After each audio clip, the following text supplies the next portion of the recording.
والدین کے حقوق میں سے مثلاً قرآن مجید میں اگرچہ متعدد مقامات پر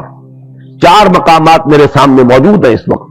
جن میں اللہ تعالیٰ کے حق کے فوراً بعد والدین کے حق کا ذکر ہے. وَقَضَىٰ رَبُّكَ أَلَّا تَعْبُدُوا إِلَّا إِيَّاهُ وَبِالْوَالِدَيْنِ إِحْسَانًا.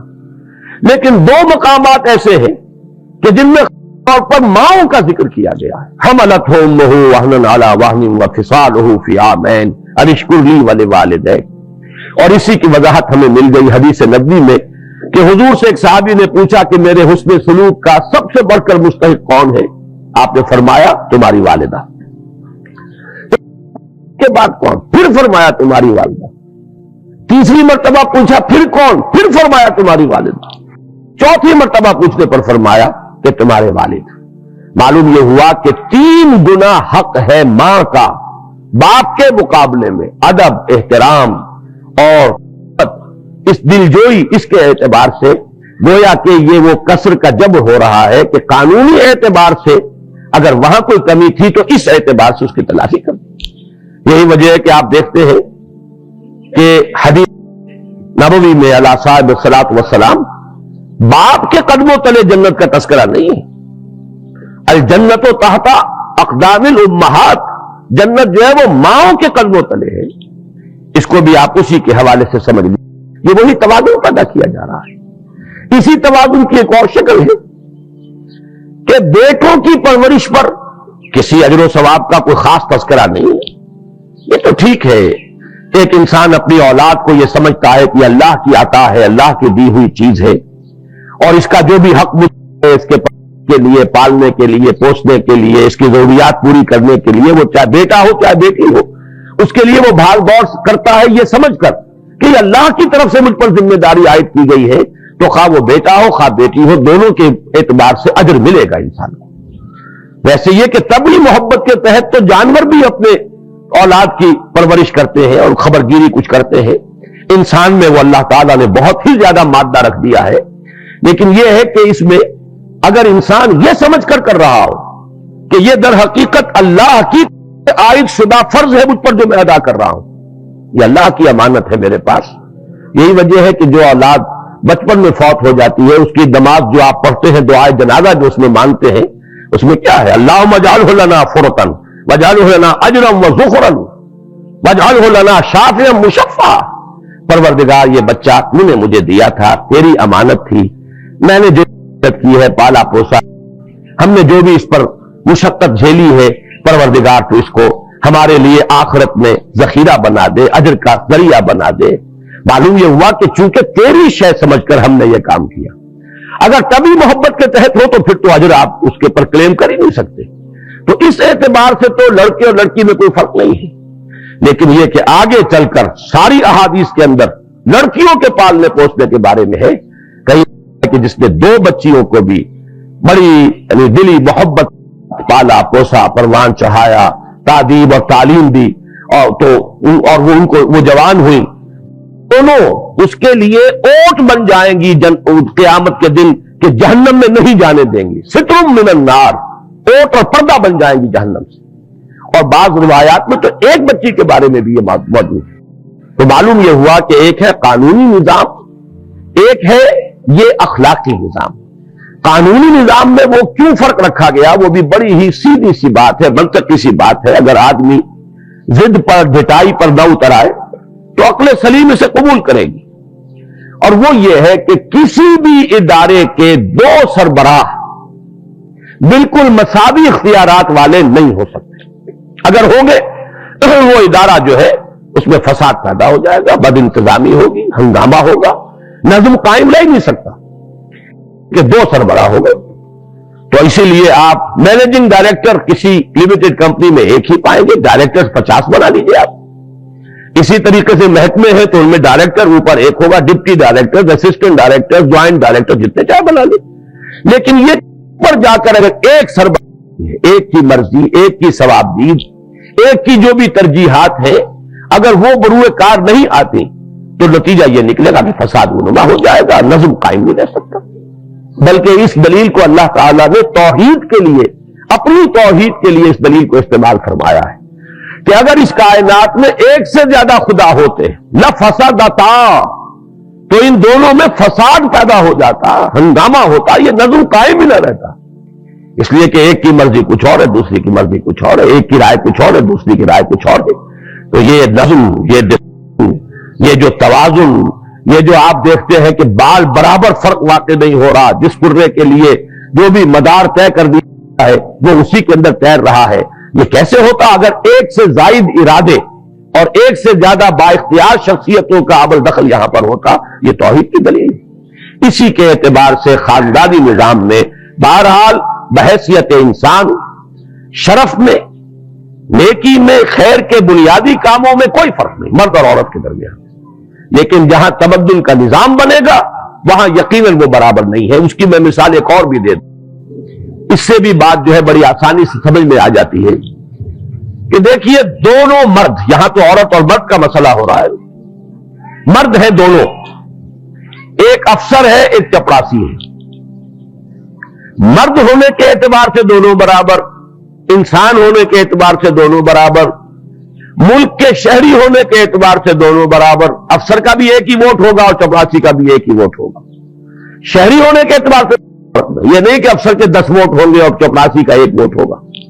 ہر اعتبار سے برابر، لیکن جہاں تک اس دفتر کے نظم کا تعلق ہے یہ برابر نہیں۔ اگر وہ چپراسی کہے کہ مجھے بھی وہی اختیارات ملنے چاہیے جو اس افسر کو ملے ہوئے ہیں، تو ہر ہے وہ سمجھ لے گا کہ وہ تو پھر نظام چل ہی نہیں سکتا، ناممکن ہے۔ یہ تو وہ لوگ بھی نہیں کر سکے کہ جنہوں نے مساوات ہی کے نام پر نوع انسانی کی جو مجموعی عمر ہے اس کے کم سے کم 70 برس ضائع کر دیے۔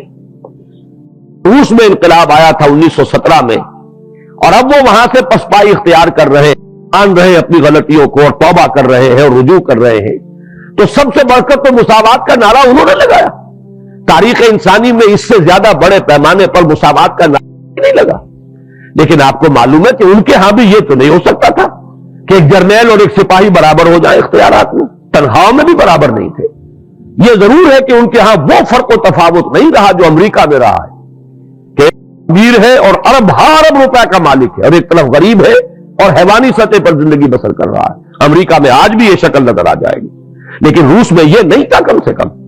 لیکن وہ مساوات کے بالکل برابر کر دیا جائے، ناممکن ہے۔ جرنیل جرنیل رہے گا، سپاہی سپاہی رہے گا، جرنیل کے ساتھ اپنی جگہ ہوں گے، سپاہی اپنی جگہ ہوں گے، اس کے اپنے حقوق ہوں گے۔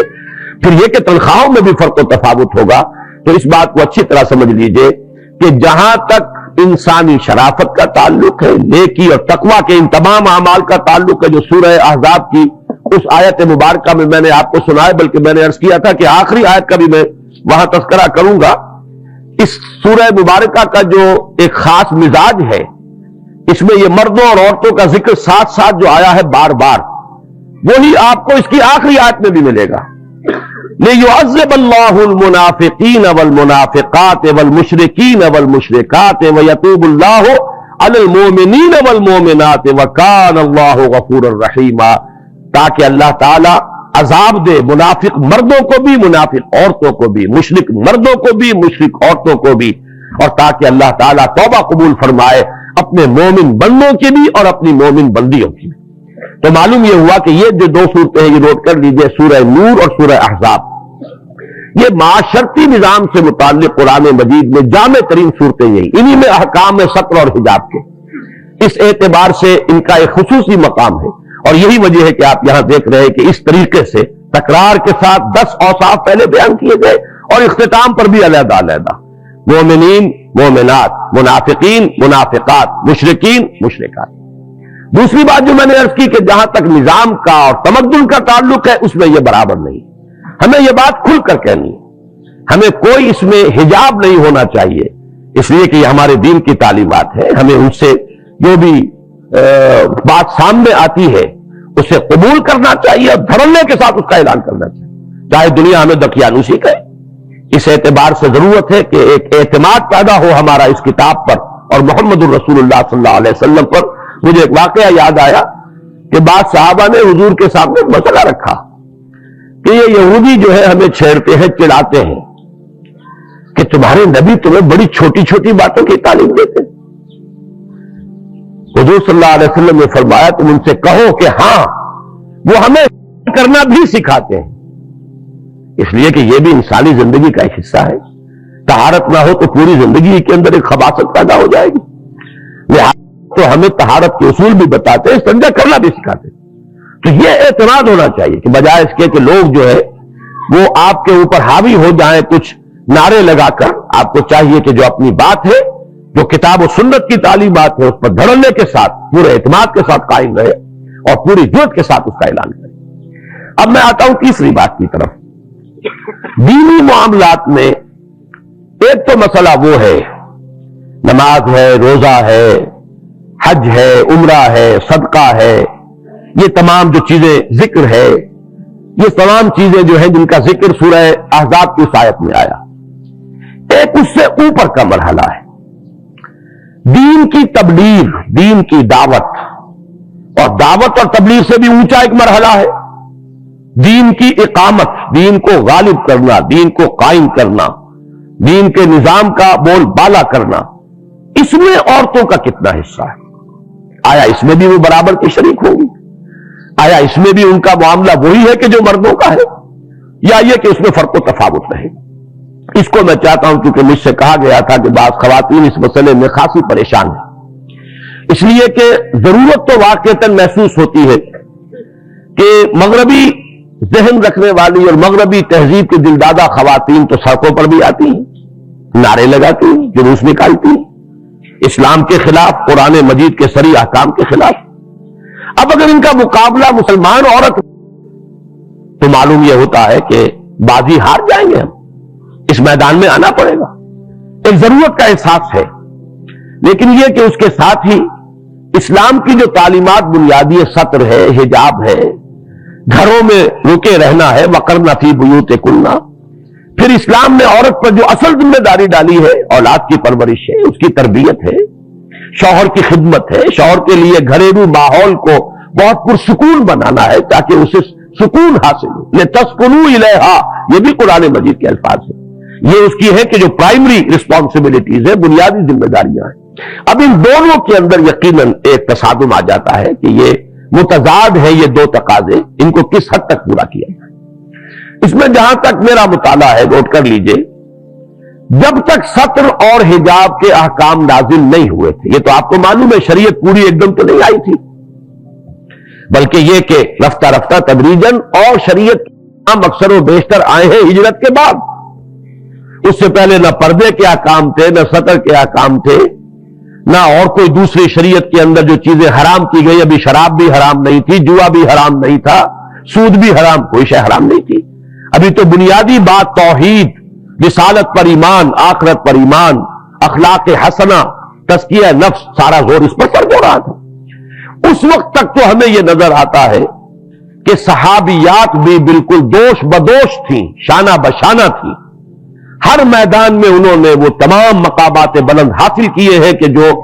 صحابہ نے، مردوں نے حاصل کیے۔ یہی وجہ ہے کہ سورہ عمران کی اس آیت میں، جس کا میں نے ابھی حوالہ دیا تھا، انی لا اضیع عمل عامل منکم من ذکر او انثی بعضکم من بعض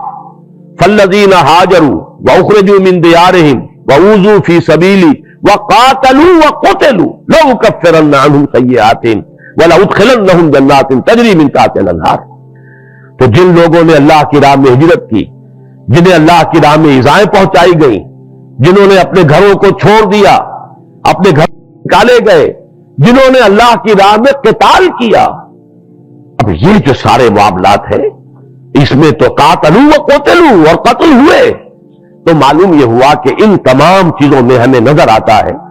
کہ خواتین بھی شریک ہیں۔ جیسے مالی انفاق میں جو خصوصی مقام حضرت ابوبکر صدیق کا ہے رضی اللہ تعالیٰ عنہ، مال خرچ کرنا دین کے لیے، میں سمجھتا ہوں کہ اتنا ہی مقام حضرت خدیجہ الکبریٰ کا بھی ہے رضی اللہ تعالیٰ عنہ، کوئی فرق و تفاوت آپ کو نہیں ملے گا۔ اسی طریقے سے حضور کی دلجوئی میں، حضور کی نصرت میں، جیسے تمام صحابہ جو ہے وہ ساتھ ہے، اسی طریقے سے جو خواتین آپ کے ساتھ ایمان لائی ہے وہ بھی اس میں شریک ہے۔ چنانچہ پہلی شہادت ایک انسانی جوڑے کی ہوئی ہے، ایک مرد اور ایک بیوی اس کی، حضرت یاسر رضی اللہ تعالیٰ عنہ، حضرت سمیہ رضی اللہ تعالی عنہ، دونوں میاں بیوی اللہ کی راہ میں شہید ہوئے، صبر اور مصابرت کا پورا ثبوت دیا، ڈٹ گئے، نہ اس مرد نے گردن جھکائی اور کلمہ کفر زبان سے نکالنے پر آمادہ ہوئے حضرت یاسر، نہ وہ خاتون جو ہے انہوں نے کمزوری دکھائی، وہی عظیمت وہ انہوں نے بھی اس سے دکھائی۔ اسی طریقے سے ہجرت، اگر حضرت عثمان ہجرت کر کے تشریف لے جا رہے ہیں حبشہ رضی اللہ تعالی عنہ، تو آپ کو معلوم ہے کہ حضرت رقیہ رضی اللہ تعالی عنہ حضور کی صاحبزادی وہ بھی ساتھ ہجرت کر رہی۔ تو ہجرت ہو، اللہ کی راہ میں جان دے دینا ہو، انفاق مال ہو، اور اسی میں آپ سے عرض کروں گا کہ وہ مشہور واقعہ سامنے رکھیے، حضرت عمر جیسے شخص لا دینے والی،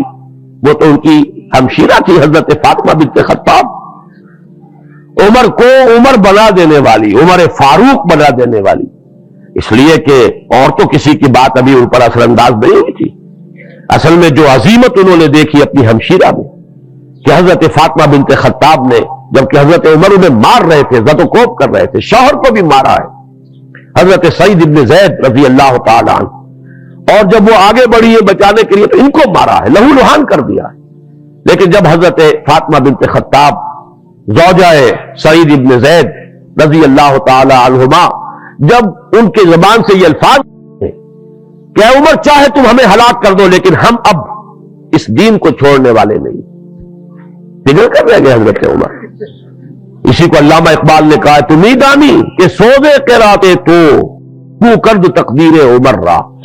بہرحال شعر کے لیے ذرا سا اس کے اندر بدل گیا مضمون، سوزے قرات نہیں تھا یہ، بلکہ در حقیقت یہ عظیمت کا مظہر تھا، اظہار عظیمت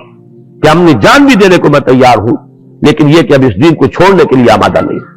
یہ وہ ہے در حقیقت اظہار عظیمت کہ جس کا اثر پڑا ہے حضرت عمر بن خطاب رضی اللہ تعالیٰ عنہ کی طبیعت پر، اور پھر وہ عمر فاروق بن گئے۔ تو اس اعتبار سے نوٹ کیجئے کہ اس وقت تمام کاموں میں خواتین برابر کی شریک نظر آتی۔ یہی وجہ ہے کہ غزوہ احد میں جب یہ خبر پہنچی، اگرچہ ظاہر بات ہے کہ لشکر کشی کے وقت اور عین جنگ کے وقت تو خواتین کا تذکرہ نہیں ہے، جس طرح ہند آئی ہے کفار کے لشکر کے ساتھ، بعد میں چونکہ وہ بھی ایمان لے آئی ہے، ہمیں ادب سے نام لینا چاہیے، لیکن یہ کہ اس وقت تک تو وہ خون کی پیاسی نہ صرف حضور کی بلکہ خاص طور پر حضرت حمزہ اور پیٹ چاک کروا کے کلیجہ چبایا ہے۔ تو وہ جب آئی ہے تو وہ تو ان کے بارے میں تو آپ کو معلوم ہے کہ رجز پڑھے ہیں، جیسے آج کل کا رواج ہے، انہوں نے یعنی گاتے ہوئے رجز پڑھ کر جو کفار تھے ان کا حوصلہ بڑھایا ہے۔ اس طرح کا کوئی مسئلہ تو معاذ اللہ کسی مسلمان خاتون کا اس وقت بھی نہیں ہے، لیکن یہ ضرور مل جاتا ہے کہ جب وقتی طور پر شکست ہو گئی ہے اور اس وقت جو ہے بڑا ہنگامی صورت پیدا ہوئی ہے تو پھر خواتین دوڑی ہیں، آئی، انہوں نے مرہم پٹی بھی کی ہے اور زخمیوں کو پانی بھی پلایا ہے، لیکن اس وقت تک پردے کے احکام نہیں آئے تھے۔ سورہ نور بھی بالکل بالاتفاق اس کے بعد نازل ہوئی ہے اور سورہ احزاب بھی بالکل بالاتفاق اس کے بعد نازل ہوئی ہے۔ اس اعتبار سے اس پر آپ قیاس نہ کیجیے۔ اسلام نے جب اپنا پورا نظام بنا دیا ہے، جب پورا ایک اس کی شریعت کا ڈھانچہ مکمل ہو گیا ہے، تب یہ کہ تقسیم کار بڑی ہی تکمیلی شکل کے اندر کر دی گئی۔ عورت کی اصل ذمہ داری اس کا گھر ہے، وہ اپنے محرموں پر تبلیغ کرے۔ سب سے بڑھ کر تو دولت اس کے پاس ہے کہ قوم کا مستقبل، امت کا مستقبل اس کی گود میں پروان چڑھ رہا ہے، لہذا اگر ماؤں کی گود سے انہیں وہ جذبہ ایمان ملے، اس وقت سے ان کی تربیت ہو رہی ہو، خدا ترسی کی تربیت ہو رہی ہو، سچ بولنے کی عادت ڈالی جا رہی ہو، اگر اس وقت سے ان کے اخلاق جو ہے ان کی صحیح تعبیر ہو رہی ہو، تو یوں سمجھیے کہ قوم کا مستقبل تعبیر ہو رہا ہے۔ جب عورت گھر سے نکل جاتی ہے تو پھر وہ قوم کا مستقبل برباد ہوتا ہے۔ اس اعتبار سے اصل ذمہ داری تو یہی رہے گی، اپنی گھریلو ذمہ داریاں، اپنی اولاد کی ذمہ داریاں، ان کی تربیت۔ لیکن یہ کہ جیسا کہ میں نے عرض کیا، بھائیوں میں بھی تو کوئی ہو سکتا ہے جو جس طریقے سے عمر فاروق آخر ایک فرد تھے لیکن ایک فرد لاکھوں کے برابر تھا، اگر وہ ایک خاتون کی تبلیغ کے ذریعے سے اگر اس کی قسمت بدل گئی، دیگرگو کر دو تقدیر عمر را، تو کوئی خاتون اپنے بھائیوں، بھتیجوں، بھانجوں، جو بھی ان کے قریب کے عزیز ہے جن سے کوئی پردے کا معاملہ نہیں ہے، کوئی حجاب کا مسئلہ نہیں ہے، ان میں تبلیغ کرے۔ پھر خواتین ہماری آبادی کا نصف ہے، لیکن خواتین کے ضمن میں بھی بہت زیادہ ایکٹیویٹی نہیں ہو سکتی ہماری خواتین کی، اس لیے کہ بہت وقت لگائیں گی، ظاہر بات ہے ذمہ داریاں جو ہے اس کو نقصان۔ البتہ یہ ضرور ہے کہ خاص عمر کے بعد عورت کو فراغت ملتی ہے، چھوٹے